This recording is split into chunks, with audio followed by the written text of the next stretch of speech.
Bien-aimés, très heureux de venir vous retrouver dans notre émission Réflexion. Nous sommes sur le point de départ pour regagner notre domicile. Notre séjour ici se termine et nous poursuivons notre chemin. Nous retournons avec reconnaissance pour tout ce que nous avons pu à partir de ce lieu, vous partagez. Et comme nous l'avons entendu avec des amis qui sont venus nous visiter, eh bien, ça a été un temps de bénédiction. Et ce temps de bénédiction continue. Alors, je dirais que, vous savez, en cette période de sécheresse, nous avons été fort impressionnés sur le fait de voir toutes les campagnes avec les vaches qui sont là dans les prés, ils n'ont rien à manger, les cultivateurs, les éleveurs sont déjà obligés d'apporter du fourrage.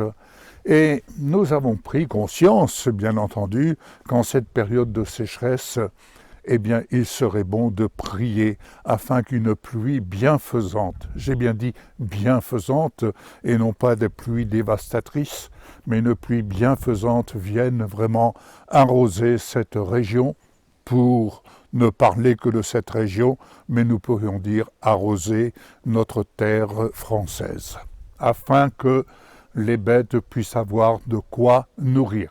Est-ce que l'Église prie pour ça? Est-ce que la chrétienté prie pour ça? Je pense qu'un grand nombre de croyants ont dû prier pour que cette pluie bienfaisante vienne vraiment arroser nos terres françaises. En attendant, bien-aimés, je continue de poursuivre le cheminement sur le besoin des âmes. Et je dirais qu'à ce titre, il y a ceux qui sont poursuivis par les ténèbres, par les oppressions, mais j'encourage tout chrétien, n'est-ce pas, à faire face et à résister aux pressions, à résister non pas par vos propres forces, ni par votre intelligence, mais à résister d'une façon nouvelle, c'est-à-dire à prendre appui sur la parole de justice et à votre tour devenir des poursuivants. Je l'ai dit hier dans une des émissions et je l'ai partagé aux amis. Nous avons besoin de poursuivre nos ennemis, de faire face. Car je m'aperçois, et il est vrai que je suis interpellé sur les personnes que nous croisons sur notre chemin et qui nous partagent bien entendu leur situation professionnelle, situation familiale, situation de tout genre, mais situation où il y a un point commun, eh bien les bien-aimés sont dans l'oppression.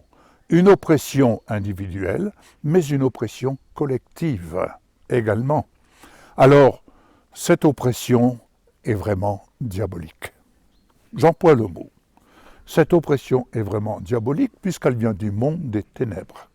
Et c'est une oppression qui se retrouve en tout lieu.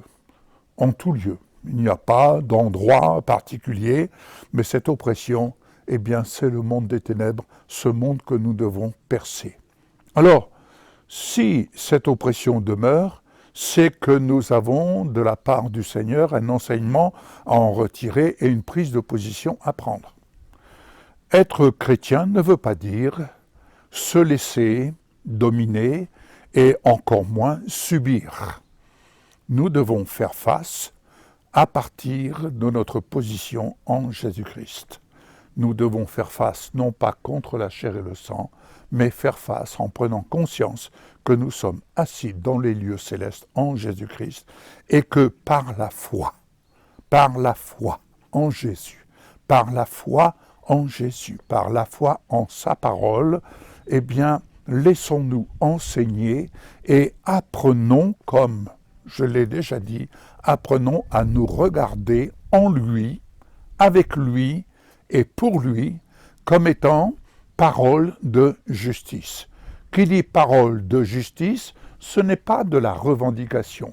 c'est une prise de possession, car nous avons tout pleinement en Jésus. Nous avons tout pleinement en lui. Si donc nous avons tout pleinement en lui, nous sommes là pour bénir, nous sommes là pour être en bénédiction, mais nous sommes là aussi pour mettre en œuvre les droits qui sont les nôtres en tant que chrétiens. Les droits qui nous ont été accordés par grâce, et ce n'est pas de la revendication, c'est un fait. C'est un fait. C'est un fait. Alors, nous ne sommes pas poursuivis, mais nous faisons face et nous prenons position et nous disons ce que nous sommes, et ce que nous sommes, nous le disons haut et fort. Ce que nous sommes en Jésus-Christ, nous sommes là pour bénir, nous ne sommes pas là pour être oppressés, mais nous sommes là pour accomplir une mission, un travail qui soit constructif, un travail qui soit édifiant, un travail qui encourage, un travail qui est un plaisir d'être ainsi en activité pour bénir et être en bénédiction pour le lieu de travail où nous sommes, en bénédiction pour notre pays, en bénédiction pour tous ceux qui nous entourent. Alors, qui s'oppose à nous, eh bien, trouvera, comme on dit, à qui il a affaire. Et il a affaire à des enfants de Dieu qui n'ont pas dit leur dernier mot, et des enfants de Dieu qui résistent au moyen de la foi. Ce que Pierre dit, résistez au diable, et il fuira loin de vous. Je vous souhaite une bonne journée, méditez cette réflexion, et comme je l'ai dit, nous n'avons pas à combattre contre la chair et le sang, mais nous avons à être ce que Dieu dit que nous sommes en Jésus-Christ. Bonne journée à vous, et à très bientôt. Au revoir.